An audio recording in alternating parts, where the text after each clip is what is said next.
एक कपल ने अनजाने में एक बेहद खौफनाक घटना देख ली। मुझे बचाओ। लगातार मदद की गुहार के बावजूद जिया लुन ने अनदेखा कर दिया। वो अपनी गर्लफ्रेंड का हाथ पकड़कर भागने लगा, लेकिन गलती से एक टहनी पर पैर पड़ गया। कैंप में वापस आने के बाद ले लोशिया को चिंता होने लगी कि गुरान के साथ कुछ बहुत बुरा हो सकता है।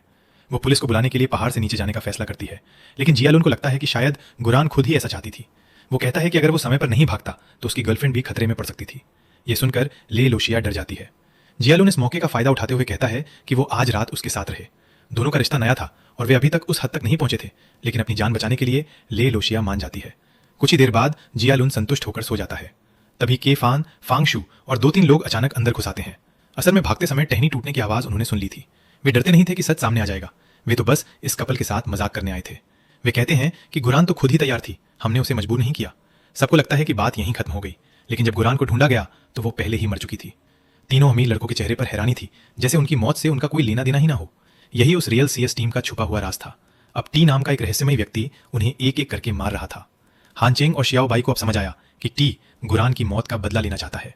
राज छुपाने के लिए के फान और फांगशु पहले हमला करने का फैसला करते हैं। ले लोशिया डरकर भाग जाती है और एक खाली कमरे में पहुंचती है, जहां उसे एक कंपस और गुरान की फोटो मिलती है। वो घुटनों के बल बैठकर माफी मांगती है। असल में उसे जलन थी कि सभी लड़के गुरान के आसपास रहते थे, इसलिए उसने उसका कंपस चुरा लिया था ताकि वो रास्ता भटक जाए। उसे नहीं पता था कि उसकी इस हरकत से गुरान की मौत हो जाएगी। तभी कोई दरवाजा जोर जोर से पीटने लगता है। वो डरकर अलमारी में छिपने की कोशिश करती है, लेकिन दरवाजा टूट जाता है। अंदर आता है यू छुआन, जो देखने में बिल्कुल मासूम लगता है। वो उनके साथ चलने को कहता है। हालांकि ले लोशिया उससे नाराज थी, क्योंकि उसने पहले मदद नहीं की थी, लेकिन जान बचाने के लिए वे तीनों साथ निकल जाते हैं। लेकिन उन्हें नहीं पता था कि यह सफर उनकी आखिरी यात्रा बनने वाला है, क्योंकि असल में यू छुआन ही टी था। और सबसे बड़ा सच ये था कि गुरान की मौत इतनी सरल नहीं थी।